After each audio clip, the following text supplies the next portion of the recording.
Have you ever walked into your own home and felt a sudden wave of exhaustion just by looking at your living room? You see a stack of mail you have not opened. You see a gadget you bought 3 years ago and used exactly once. You see clothes draped over a chair that you keep meaning to fold but never do. And in that moment, you feel like the walls are slowly closing in. We live in a world that is constantly screaming that more is better. More money, more followers, more options, more stuff. But then you meet that one person. You know the one. They live in an apartment that looks suspiciously empty. They own maybe 3 pairs of shoes, they do not have a Netflix subscription, and they still use a phone that looks like a relic from a museum. And the most annoying part is that they seem genuinely happy, not the fake happy you see on social media where everyone is smiling but their eyes look tired. I mean real calm, the kind of calm that makes you wonder if they know a secret that you do not. You might look at them and think they are boring or broke or just lacking ambition. You might think they are missing out on the richness of life. But here's the thing, there's a hidden psychology behind the people who choose to keep life intentionally simple. They aren't actually doing less. They're doing something entirely different with their brain power. While the rest of us are drowning in a sea of choices and clutter, they are playing a completely different game. Let us dig into the psychology of the simple life and the specific personality types who have mastered the art of doing less. The first type we need to talk about is the decision architect. This is the person you see wearing the same outfit every single day. Maybe it's a black t-shirt and jeans, or a simple gray sweater. You see them and you want to ask if their washing machine is broken. Or maybe you wonder if they just have zero fashion sense. But this behavior is not about being lazy. It's actually a highly sophisticated defense mechanism against something psychologists call decision fatigue. Think about your average morning. You wake up and you check your phone. You have 5 emails and 3 text messages. You have to decide what to reply to first. Then you have to decide what to eat for breakfast. Then you stand in front of your closet and stare at 50 different shirts, trying to decide which one matches the weather and your mood. By the time you leave the house, you've already made 100 tiny decisions. Your brain runs on glucose, and every decision you make burns a little bit of that fuel.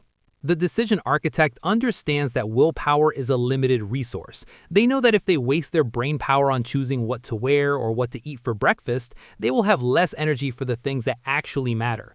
This is why you see geniuses and high performers often adopting a uniform. They aren't boring, they're simply ruthless about where they spend their mental energy. By automating the basics of life, they free up massive amounts of cognitive space for creativity and problem solving. They're keeping their life simple on the outside, so they can be complex on the inside. Then there's the second type, the sensory protector. Have you ever walked into a crowded mall or a loud restaurant and felt your energy instantly drain out of your body?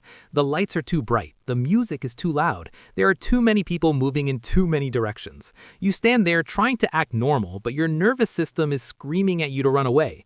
If this sounds familiar, you might relate to the sensory protector. For these people, simplicity is not a lifestyle choice, it's a survival strategy. Modern psychology tells us that everyone has a different threshold for sensory stimulation. Some people thrive on chaos and noise. They need constant input to feel alive. But the sensory protector has a lower filter. They take in more information from their environment than the average person. They notice the hum of the refrigerator. They notice the flickering light bulb. They notice the slight change in tone in your voice. When their environment is cluttered, their mind feels cluttered. A messy room literally raises their cortisol levels, which is the stress hormone. So when you see someone with a white box that looks like a minimalist home, don't assume they have no personality. Understand that they are creating a sanctuary. They are keeping their visual field quiet so their internal world can finally relax. They are controlling their environment, because if they don't, the environment controls them. Now, let's look at a type that triggers a lot of people, the social editor. This is the friend who is impossible to make plans with. You invite them to a party and they say no. You invite them to a networking event and they say no.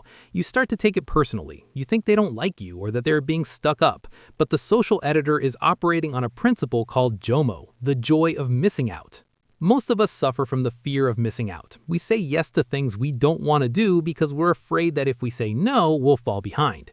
We go to drinks with coworkers we don't like. We join committees we don't care about. We scroll through social media for hours because we need to know what everyone else is doing. The social editor has realized that every time you say yes to something minor, you're saying no to something major. They're not antisocial, they're selectively social. They would rather have a deep 3-hour conversation with one person than 5 minutes of small talk with 20 people. They keep their social circles small and tight, not because they're lonely, but because they value depth over width. They have learned that superficial connections are exhausting and that trying to be everywhere at once guarantees that you are truly present nowhere. They are protecting their emotional energy with the ferocity of a guard dog.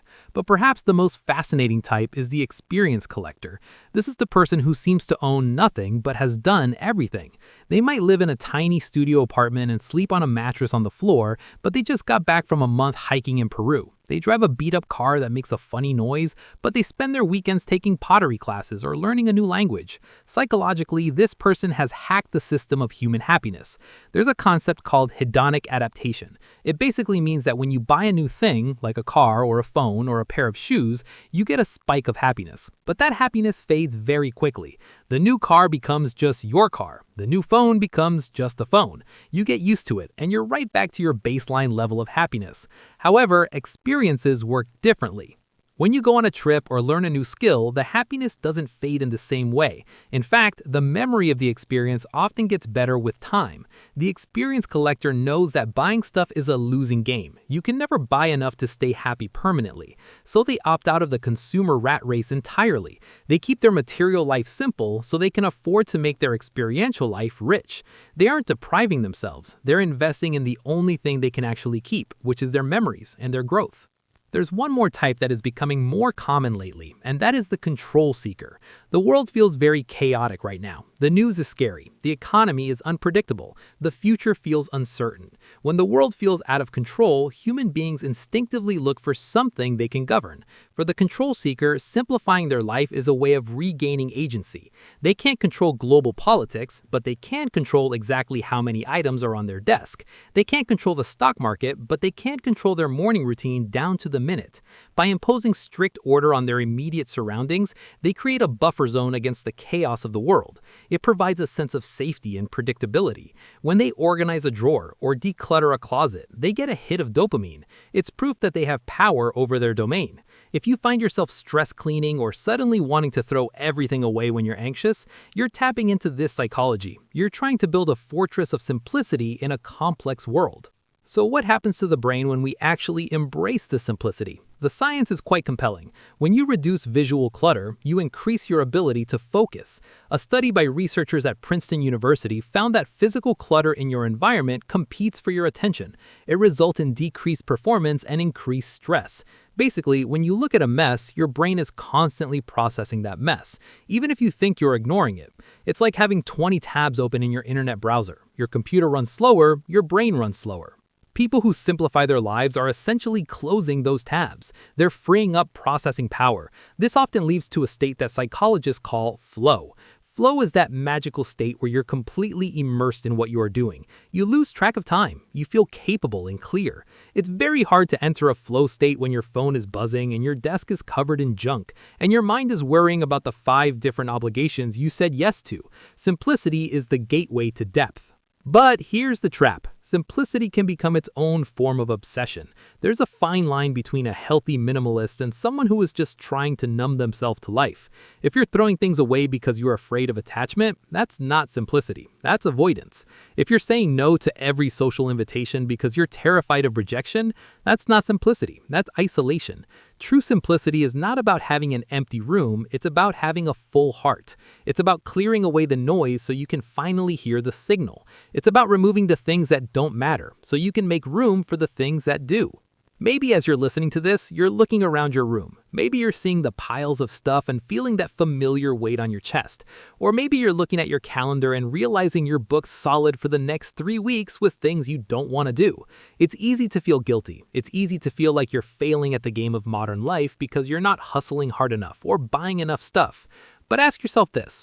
Who is actually winning? Is it the person with the biggest house filled with things they never use? Is it the person with the busiest schedule who needs 3 coffees just to survive the morning? Or is it the person who has figured out how to be content with a little bit less? You don't have to sell everything you own and move to a cabin in the woods. Psychology shows us that even small acts of simplicity can have a massive impact on your mental health.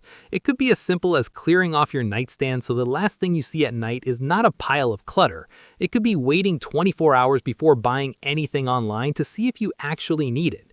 It could be saying no to one social obligation this week just to sit at home and do absolutely nothing. The people who keep life intentionally simple are not superhuman. They're just protective. They are protective of their time. They are protective of their energy. And most importantly, they are protective of their peace. They have realized that in a world that is constantly trying to sell you something, the most radical act of rebellion is to be satisfied with what you already have. So which type are you? Are you the decision architect trying to save your brain power for the big stuff? Are you the sensory protector who needs a quiet visual space to breathe? Or are you the experience collector who would rather have a memory than a souvenir? Or maybe you're currently drowning in the chaos and looking for a lifeline. It's interesting to think that the solution to our complex problems might not be a complex answer. It might just be subtraction, taking away the noise until all that's left is you. Think about the last time you felt truly at peace. I'm willing to bet it wasn't when you were multitasking. I bet it was a moment when things were simple. Maybe you were watching a sunset. Maybe you were having a coffee in a quiet kitchen. Maybe you were walking alone. That feeling is always available to you. You just have to clear enough space to let it in. The next time you see that person with the empty apartment and the calm smile, do not pity them. Watch them. Learn from them. Because while the rest of us are busy running faster and faster just to stay in the same place, they have figured out that the finish line was right here all along. Simplicity is not about poverty. It is about clarity. And in a confusing world, clarity is the ultimate luxury.